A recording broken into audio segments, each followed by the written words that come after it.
Bismillah. Assalomu alaykum va rahmatullohi taolo barakatuh azizlar.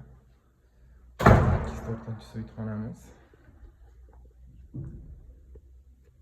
Qubo ko'chasida joylashgan. Ko'rsanglar bo'ladi. To'g'ridan birinchi 9 palli bor. Yosh bolalar bo'ladigan bo'lsa, oilaviy keladiganlar hojilarimizga bitta kravatcha ham bor.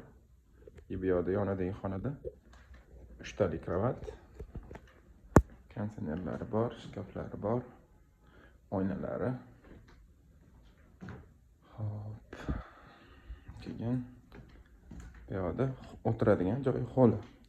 3 ta xona, ikkitasida yotoqxona. 6 kishi, 7 kishi ham bemalol joylashsa bo'ladi. Bu yoqda bitta oila, kattaroq oila bo'ladigan bo'lsa, mana bu yerga qo'yib beriladi. Bu yoqda hammom, tualeti. Hammom, tualet. Bemalol aloqaga chiqaverasizlar.